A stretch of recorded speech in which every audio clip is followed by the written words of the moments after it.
we gotta say, you guys, we will introduce ourselves. That's probably step one. My name's Jonathan Michael Russo. Are you serious? I am serious. This is my wife. Hi, we're the Russos. I'm Bianca. And I am John.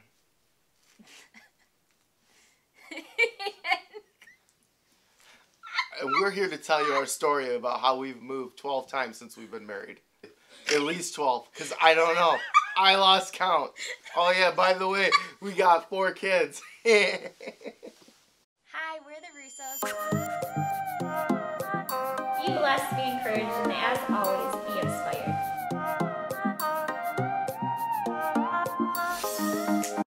It started in 2008. The economy of Detroit crashed. Okay? And I was making $10 an hour at a music studio. I am a Christian rapper. Fat Rhymes. Look it up on YouTube. The hit song Bounce. J-R-U-S. Bounce. I was making $10 an hour, struggling in the rap game on the streets of Detroit, Royal Oak, and the hills of Rochester and the suburbs of Detroit. I had a massive afro, and I loved my hair. I was an intern. I'd bring people coffee. I would dust the keyboards. I would mop the floors. And the economy crashed. And something in me said, buy a house. So, I don't know. I bought a house. I was only making $10 an hour. I remember the day of buying this house in Royal Oak was the day that I had enough money for the down payment because I sold the car, and my friend actually had to co-sign for me because I had quit my job because I was so sick of it, and that was the first house I ever bought. That was before I even met my wife. So I lived in this house with my friend, and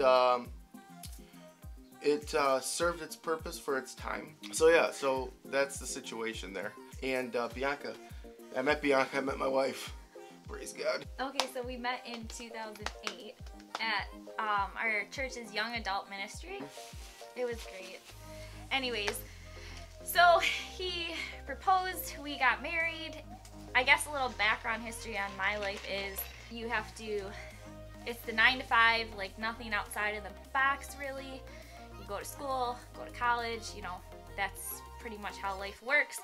But then I met Jonathan, and in the process of us dating, I think it was like the 2nd or 3rd date, we were at outdoor mall that had restaurants and shopping centers. Anyways, so we were about to go in, and he's like, hey, I have this, the Lord told me to give it to you. And as he said, was a Christian rapper, and so he had just finished doing our hometown. Is Faygo part of? Faygo is a pop or soda that I believe was birthed out of the city of Detroit. Yeah, so he had just done the Faygo Pops theme song. Yeah, anthem. For the Detroit Tigers. So it would be on all the sports centers, and he gave me this. Or sports, yeah, like Sport Detroit Radio. 97 won the ticket. Okay, so it would be on, and it was at the Detroit Tigers game. They played at the game. Correct. Yeah, okay.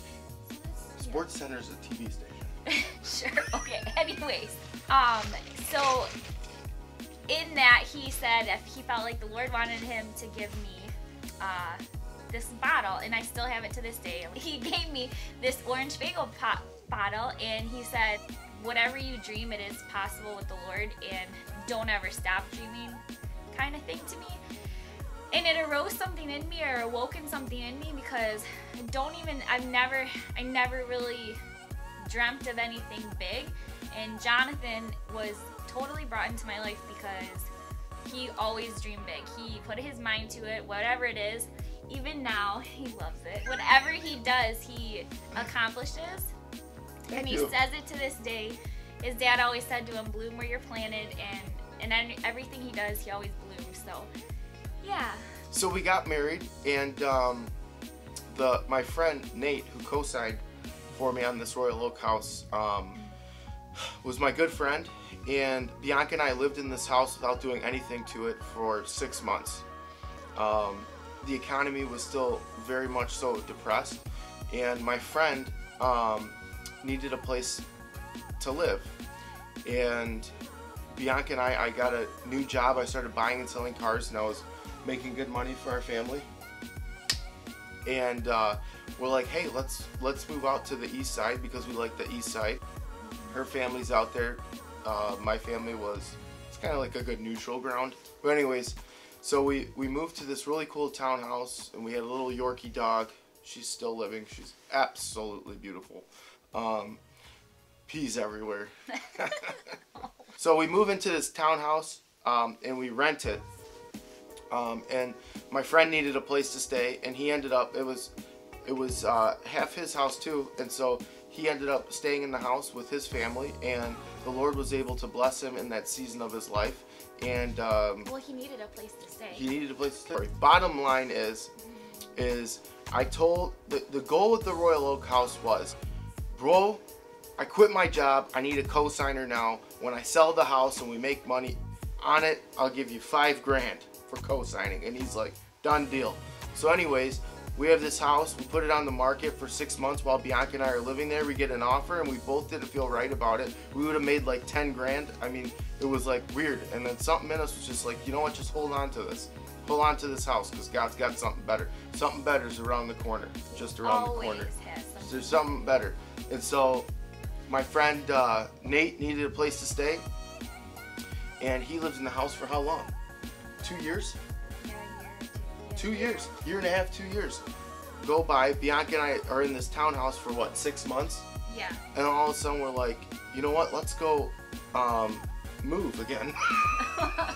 So we moved in less than 6 months. So we were married for less than a year. We already had moved twice, and we moved into this beautiful ranch. It was a rental ranch, and I was going to do a land contract with the guy because I had no credit established, because I just started my own business. And Michigan economy was horrible, so Michigan was bad. Houses were crazy. Yeah, I could have got this house so cheap. To this day, I wish I would have bought it for the price the guy told me to, but that's okay. We continue. And so anyways, we lived in this ranch for a year. We were establishing our business, establishing ourselves, and then all of a sudden we felt the call to go back to Royal Oak, but we wanted to fix up the house. And in order to fix up the house, we couldn't live in there because you were pregnant. My wife was pregnant, and so we lived in our grandparents' basement. Yeah, because we had to be out because the contract of the ranch was up. Yes. Yeah. And I didn't want to renew that contract and keep giving someone money that didn't deserve it. If you ever hear this, no, I'm just kidding. You're awesome. Love you. Great people. So our lovely little bungalow in Royal Oak, we helped our friends move out. We had people come in and start the renovations, and it took quite some time, but I actually refied the house and gave my friend, he needed $5,000 to go move into another house, and he had bills to pay. So I refied the house. The house went out of his name, gave him the $5,000. Yeah. And so now it was just our house. Continue. Yeah. And so that was like our first real estate transaction, really, with the bungalow. We didn't sell the house. Yeah, but to bless somebody. Yes, correct. We blessed someone. That's correct. Yeah, so we got to live with Nana and Papa Russo. I was pregnant. Move number 3. Yes, so it was a really special time, actually, because Jonathan was really close with his grandpa as he was growing up. So it was like we got to wake up to see his Nana and Papa, and a lot of laughs, a lot of very cherished memories that we will never forget and still talk about to this day. Yeah, we're just blessed to have family. So that was a good time. I lost the baby, our first baby, at the house. So that was interesting time. And I'd walk upstairs every morning, and Papa Russo would be sitting at his table with his Bible and his coffee that Nana had made him, and he'd look at me and he'd go, Did the baby pass yet? And I would just be like, not yet. But to a loss of a child, in that God always carries you through it, and as we have experienced, He rewards double and abundant for what has been lost, whether it's a child, whether it's a family member, whatever. He's always so faithful. Even though we go through trying times, He redeems it and makes it better than anything that we could experience in the past. Yeah, we went through that time with Papa. We closed out their house, and we had what we called one of the last nights we were with them. We had this family picnic, and Nana made all this beautiful dinner. Corn on the cob. Yeah, and Papa, and it was just a really beautiful time. But anyways, they were reminiscing of their love with each other and the testimonies of just what they've gone through, and there's such a solid foundation of what following Jesus is and the redemptive love of Jesus, because their testimony is pretty incredible. But so we just got to bask in it, and it was a beautiful end to that season, and that will lasted I think 7-8 months. And then we were ready to move into the Royal Oak Bungalow. But let me tell you this, when we moved into the Royal Oak Bungalow, we had problems trying to find people to do the right job. So Bianca and I ended up laying the tile. We used slate tile in the kitchen, and we ended up laying the tile ourselves, and it was ridiculously uneven. But because it was slate, and it's not like straight level, it worked out. It was character. And so we did the stuff. I had no clue. Except we weren't smart, because every time we wanted to wash off the stuff, we would go to the bathtub and we clogged the drain with the cement stuff. This is true. Bottom line is, we move into the Royal Oak house. We get the house ready for our baby. Yeah, because we got pregnant right after. We fell in love with this house. Yeah. We put a swing on the front porch. We'd walk downtown to Royal Oak every day. Bianca would, she'd be 6-7 months pregnant. We'd see a neighbor down the street. It was like a boulevard, and this old man just absolutely loved Bianca and I. We loved him, and he was counting down the days till we'd give birth to our first daughter. We had our baby Gianna, and it was absolutely beautiful. And then 6 months go by after the baby? Yeah, six months, like the 7th month. Yeah, so the 7th month, I just kept getting this nudging that we should sell the house, because the market started going up, and Royal Oak was a really hot area, and we both did not want to sell it because we were so in love with it. But there was like this urgency in me and my wife to just sell the home, and so we put it up for sale, and it sold within 1 day, 2 days. Yeah, we had like insane amount of showings in 1 day, and it sold like within 3. So it sold for full asking price. We paid $79,000 for the house. We sold it for I think $210. And we were very frugal with what we put into the house. We really just got blessed by it. So the day of closing was the day my grandfather went to heaven, and also my grandmother went to heaven. My mom's mom, my dad's mom. And so we'll never... Your mom's mom, your dad's dad. Yes. And so that was just kind of crazy how that all happened. We had just found out we were pregnant with Dom. No one knew. My grandfather was in the hospital, and my grandfather's name was Dominic. My dad's name's Dominic. My name's Jonathan. My dad's name's Dominic. Her name's... His brother's name's Dominic. Yep. And so no one knew we were pregnant except my dad and mom and Bianca's parents. I looked at my dad when my grandpa was passing, and my dad looked back at me. He goes, "You're gonna have a son." And he goes, "You're gonna name him Dominic." And I'll never forget that. It was really, really powerful. So from there, where'd we go next after that? From Royal Oak. We went and we moved in with my parents. This is true. And we bought a spec home. Yep. And we got to pick everything out. It was a total upgrade. Amazing home. We bought a spec house. It was, moved in there. We lived in that house for 10 months. Okay, wait a second. Along with Royal Oak, I cried leaving it. It was amazing. We move into Flamingo Drive. We just as we did to Royal Oak, we make this home custom, but it's like a new custom, so it's kind of different. So we've got a taste of both worlds, like what a rehab feels like and what a new house feels like. And we get this house, and I'm like, okay, I'm gonna have my kids here, this, that, and this. So we had our son Dominic. Jonathan comes back. He's like a whirlwind kind of guy. Like, he just goes for it. Like, no matter what, he sees it, he goes for it. And thank God, God's graced me because I follow him. I trust the Lord in him. And so he comes downstairs, and I'm sitting on the couch, and he looks at me and he goes, "Babe, I feel like we're supposed to list the house. I feel like we're not supposed to have a real estate agent. I feel like we're supposed to believe for a crazy astronomical price. Let's just see what it looks like." And I'm like, or let me just, because he's a real estate agent. So he's like, let me just see let's post it. The worst that can happen is we take it down, we don't move. I'm like, okay, God, I'm gonna believe him. And yeah, pretty much since the day we got married, everything that we have believed for together and been in unity with, it's always happened. So I was in faith with him. He listed the house. Oh yeah, and we also, another thing we believed for was that there'd be no real estate agent aside from my husband, right? So the most random situation happened, and this guy who was moving in, he was a Target what? Like executive. Yeah, he was like something in Target really high up. So him and his family were looking to move to Michigan, and of all the places, they picked Shelby Township. So he calls Jonathan off Zillow, found the house, right? And he's like, hey, is there a chance that I can come and look at the house? It was Mother's Day, and I'm like, okay, the last thing I want to do is sell my house on Mother's Day. I didn't even want to part with the house, but I believe with my husband, whatever. He FaceTimes his wife, walks through the house, and he looks at Jonathan. He's like, I'm sold. He wanted the house. It was listed for an astronomical price in the market for that day, and what we had bought it for and what we were about to sell it for. It was like a no-brainer because people don't make that in a year. So we were like, okay. We were up and ready for another move.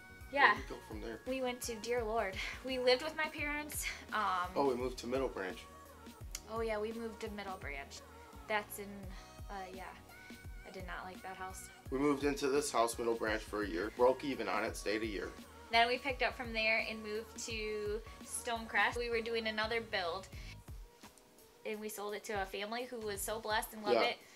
Right? Yeah, great family. Good family, really good family. So then after that, we went and moved with the same builder that built the one house that we could put the custom touches on. He actually had another spec home in a township that we were looking to live in. So we went with him on that house through a series of events. We moved in there, and my parents actually had moved in right down the street to a house that we also we're gonna move in. Here, yeah, this story we're gonna definitely film because it's a really crazy good God story. Just felt like we got the unction to move because that happens to us a lot. This is, what move are we on? Who knows? But we get this move that we're supposed to move again. So we listed the house. Stonecrest? Yeah. Okay. You want to go there? I'm just confused on what houses you're on. Okay, we're talking about Stonecrest. We bought another spec home. We got to pick out a lot of stuff. It was awesome. Okay, we now lived here for a year and a half, and we decided to list the home. Mind you, crazy. When we moved, I literally... And mind you, everyone thinks we're nuts! I just want to be able to sleep in my bed and not have to worry about me picking it up again. We're professional movers. We have boxes ready to go. Wait, we moved into this Stonecrest house. This is the one that our builder, second house that our builder had a spec. We moved in, wait, I just want to say this. Just get with the program. We literally just got out of the hospital and drove from the hospital. Oh yeah, we flipped the house in Royal Oak prior. Yeah, the day of closing. Yeah, we left the hospital with a newborn baby. Went to close on a house that we flipped in Royal Oak. Yes. And that was called the Gamble on Campbell. That was called the Gamble on Campbell. We went to, you're so clever. Then we went to Stonecrest. So we were there, yes, like he said, a year and a half, which is the longest standing house we've ever lived in. Praise the Lord. Well, we sold it to a really nice family. Oh yeah, the testimony of that family is pretty incredible. But we sold it to a family. A little tidbit on that is we listed it and this family really wanted it. I was walking in the subway one day with all my kids and I was pregnant again. As I'm pregnant, this lady walks past who knew the people that wanted the house, and she looked at me and she goes, yeah, the girl who wants to buy your house, she has had like multiple miscarriages and can't get pregnant. And she said, I told her, I go, well, the people living there have a lot of kids, so maybe it's a good luck thing. I looked at her and I said, actually, it's a God thing.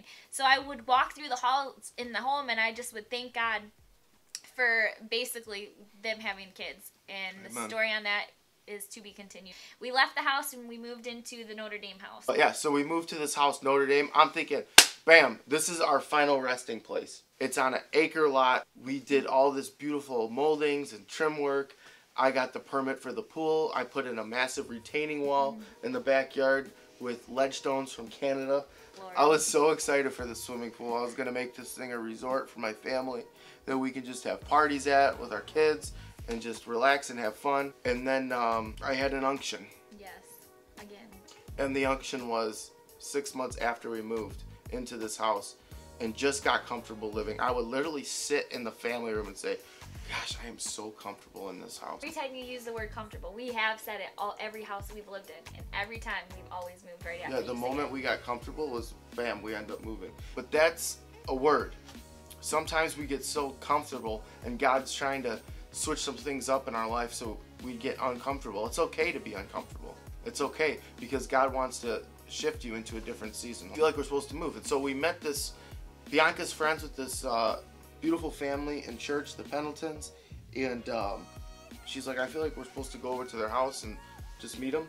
I feel like you're supposed to look through their house because they needed help. Yeah, they needed help in their house, and I just went over there. They wanted to move and do some things, and I just went over there to assess the situation, and I looked at the house. As a real estate agent. As a real estate agent. I looked at the house, and I looked at the financial picture, you know, of the situation, and he showed me his bills, his monthly bills versus what he made, and then he showed me what he owed on the house, and he says we're in debt this much. I said, no, you're not in debt, you're actually ahead because your house is worth this much. And I don't think he realized that until I was able to tell him that. And I said, bro, here's what needs to happen. And the Lord gave us a total God idea for him, and we just went boom, boom, boom, boom, boom. Yeah, and it just we even like had moments where like we are like, and this was all our moves, like you get in this position where you don't know what it looks like, what it's gonna look like, or how it could even actually happen or unfold. And it's just like how we're supposed to walk in our day-to-day as Christians, if you're a Christian, like just by faith. So even when it doesn't make sense, and it didn't make sense in a lot of things, like Autumn and Paul, we would literally get on the phone call and be like, we can't back down from this because this is what we know what God says, no matter even if it looks impossible. We know what God's initial word was, is that we're supposed to do this. We move forward, and how long did it take? The whole process, like 5 months, 6 months? September to January 7th. Through that process? So many miracles I can't even tell you because I don't want to give out personal information about another family. But I'll tell you this. God moved so mighty that if we moved 10 times prior to see this family have a breakthrough, then it was worth it all. And that's just the bottom line. And so God's been moving on us to help and bless people and make their dreams become a reality. And so for Autumn and Paul, man, I can't even describe to you the magnitude of how that family's life has been changed. It was just awesome to see this transformation in this family. And, you know, now we're best friends. Our children and their children are best friends. We've had our latest baby was on the same day. And, yeah. Then here's the crazy thing is when you bless other people, it allows God to bless you. Yeah. I'm excited about that too. I feel like the message really is sometimes you look and you see faith, and it's like, what's faith? Well, faith is the evidence of things hoped for. It's the things not seen. And we can hope and we can dream for something, but unless we obey God, it's not going to happen. If we didn't, because audibly we heard the Lord say we have to leave the house, like for the Pendletons to move in. And, well, really, it was just originally it's time to move. And then it came to the place where it was the Pendletons moving into the house. If we never did that, the things that the Pendletons have been blessed with and were able to be free from, it would have never happened. So our yes was someone else's blessing and breakthrough. And who knows what your yes to God is going to look like. It could be someone's blessing and breakthrough. And I'm just excited for what God's going to do. And He continues to unfold the story. And one other thing is, when you're faithful with the little, we were faithful with the little house in Royal Oak, and we helped out a friend, and he helped us out in return. You know what I mean? But when you're faithful with those little things, God then will make you ruler over much, and you will see His hand in mightier ways. But if He can't trust you in those little places, in those little avenues of your heart, He'll never be able to trust you with the big. Amen. And that's why we've been placed on this earth in the positions, you know, that the Lord's put us in. He's called us to be a light in dark places. He's called us to be, even in the church, someone else's breakthrough. You know, our commission is we're supposed to empower all people to bring the fullness of their dreams and their destiny to pass. And however that looks like, if it's giving someone a $100 bill, if it's picking someone up from work, if it's building someone a house, if it's selling someone a car, if it's rapping in the streets of Detroit, if it's raising 4 children and redecorating homes, I mean, whatever it looks like, it's just God's calling right now everyone to come together and do big things. And big things sometimes are the small things. I guess stay tuned for the Pendleton story. Theirs is next. It's one that'll probably have you, just have a box of tissue, because if you're like me and you're a crier, I'm sure you're gonna cry. It's really miraculous what God did with them and through them, and just freed them. And I encourage you to ask God, like, pray. If you're in a place in a struggle and you're like no way out and you feel like you're in over your head, God has an option. There always is a way out. So, and I truly believe the way out is not just like you're gonna get out and you're just gonna keep your head above the water. I believe truly that his way out is far beyond when you're actually able to walk on the water with him hand in hand and see the glory and see his blessing and see the overflow in our lives. Because in the end of the day, it's just a testimony that people can understand and see what he really can do in a meek situation, or in a I like that word, meek. Not maybe meek, but in a situation that looks impossible, because he is the God that conquers the impossible every single time. And let's talk about meek. No. Meek.